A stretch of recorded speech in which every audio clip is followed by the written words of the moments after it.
Hello दोस्तों, आज हम एक और पैराग्राफ देखेंगे जिसकी हेडिंग है द डाउरी सिस्टम यानी दहेज प्रथा। और इस तरह से हम अपनी इंग्लिश को इम्प्रूव करेंगे।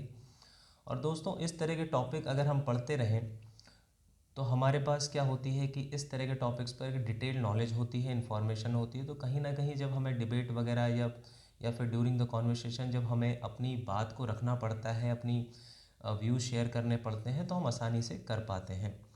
तो आइए देखते हैं, जैसे लिखा हुआ है the dowry system is a stigma, यानी दहेज प्रथा इज़ मतलब है ए स्टिग्मा, एक धब्बा है, एक कलंक है, ऑन यानी पर, आर सोसाइटी हमारे समाज पर। It is an insult, it मतलब यह है, एक इंसल्ट है, एक अपमान है, टू वुमेन यानी महिलाओं का अपमान है।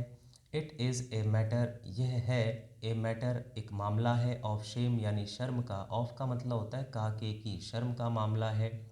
फॉर मेन यानी आदमियों के लिए ये शर्म की बात है या मामला है।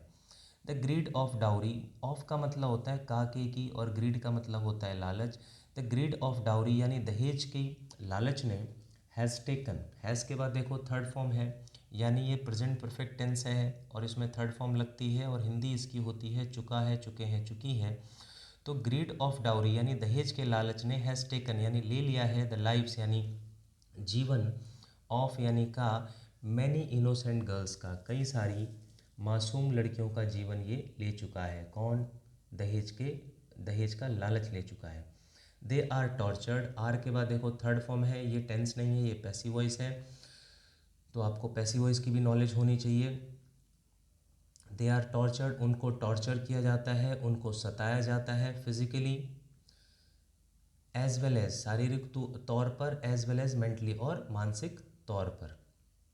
मैनी ए टाइम यानी अक्सर, दे आर बर्न्ड अलाइव, अब ये आर के बाद देखो थर्ड फॉर्म आ रहा है, ये भी पैसिव लाइन है। दे आर बर्न्ड अलाइव यानी उनको जीवित ही, जिंदा ही जला दिया जाता है। दो यानी हालांकि, वी हैव ए लॉ, हमारे पास ए लॉ एक कानून है, विच यानी जो, डिस अलाउ करता है, अनुमति नहीं देता, गिविंग का यानी देने का, एंड टेकिंग और लेने का, ऑफ डाउरी के। यट फिर भी, दिस इज़ स्प्रेडिंग, अब देखो आईएनजी आ गया, ये प्रेजेंट कॉन्टिन्यूस टेंस है जिसमें रहा है, रहे, रही आता है। यट यानी फिर भी, दिस इज़ स्प्रेडिंग ये फैल रहा है, डे बाई डे, दिन प्रतिदिन। वी कैन नॉट एंड, अब कैन नॉट आ गया, ये मॉडल्स है, हम एंड नहीं कर सकते, समाप्त नहीं कर सकते, इट इसको मेयरली मात्र, बाई के बाद देखो आईएनजी आ रहा है, जब भी बाई के बाद आईएनजी आए उसका मतलब होता है कर। बाई शाउटिंग स्लोगन्स यानी नारे वगैरह गाकर, नारे वारे चिल्लाकर जो है, मात्र हम इसे एंड नहीं कर सकते, रोक नहीं सकते। एंड होल्डिंग डिमॉन्स्ट्रेशंस और प्रदर्शन वगैरह करके, प्रदर्शन वगैरह आयोजित करके हम जो है इसको रोक नहीं सकते। केवल वुमेन विल हैव टू, जो वुमेन है, जो विमेन है, विल हैव टू, अब विल हैव टू का मतलब होता है ना पड़ेगा, तो जो वुमेन है, जो महिलाएं हैं,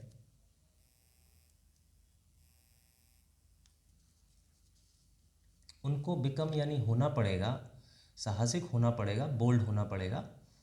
दे शुड बी एजुकेटेड, अब शुड बी के बाद देखो थर्ड फॉर्म आ रहा है, ये भी पैसिव लाइन है, ये मॉडल्स की पैसिव वॉइस है। दे शुड बी एजुकेटेड, उनको शिक्षित किया जाना चाहिए, सो दैट यानी ताकि, दे कैन बिकम, कैन आ गया मॉडल्स है, ताकि वे हो सकें इकोनॉमिकली सेल्फ डिपेंडेंट यानी आर्थिक रूप से आत्मनिर्भर हो सकें, हो सकती हैं।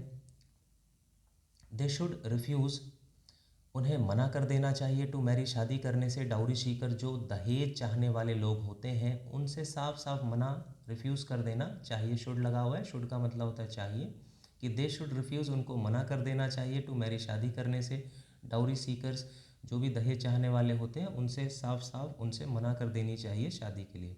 दे शुड स्टैंड अप, उनको खड़े रहना चाहिए, बोल्डली, साहसिक रूप से, अगेंस्ट द ग्रीडी, अगेंस्ट यानी के खिलाफ, द ग्रीडी इन लॉज, जो लालची सास ससुर होते हैं उनके खिलाफ जो है उन्हें साहसिक रूप से स्टैंड अप होना चाहिए, खड़े रहना चाहिए।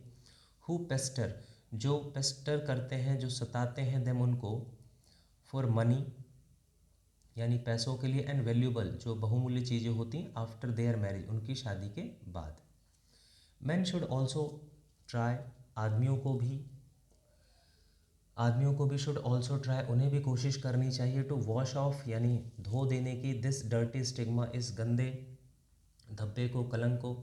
दे शुड टेक, उनको लेनी चाहिए, ए वो यानी एक प्रतिज्ञा, एक संकल्प लेना चाहिए, नॉट टू डिमांड, ना तो डिमांड करने का और ना तो एक्सेप्ट करने का, एनी डाउरी, कोई भी दहेज वगैरह, at the time of their marriage, उनके शादी के समय पर, एट द टाइम यानी समय पर, ऑफ यानी के देयर मैरिज, उनके शादी के। तो उम्मीद है दोस्तों ये पैराग्राफ आपको समझ में आया होगा और कहीं ना कहीं आपको समझ में आएगा कि इंग्लिश को कैसे समझा जाता है, उसकी हिंदी वगैरह कैसे निकाली जाती है। तो आपको इस तरह के पैराग्राफ हो चाहे न्यूज़पेपर हो, तो आपको इनको समझने के लिए, पढ़ने के लिए, बेहतर तरीके से इंटरेस्ट डेवलप करने के लिए आपको टेंस, मॉडल्स और पैसिव्स ज़रूर अच्छे से कर लेने चाहिए। बाकी फिर कंजक्शन, प्रपोजिशन वगैरह तो हैं ही, लेकिन फिर भी टेंस, मॉडल, पैसिव्स तो ज़रूर कर लेना चाहिए। अगर वीडियो आपको पसंद आई तो ज़रूर लाइक करें, सब्सक्राइब करें और फ्रेंड्स में शेयर करें।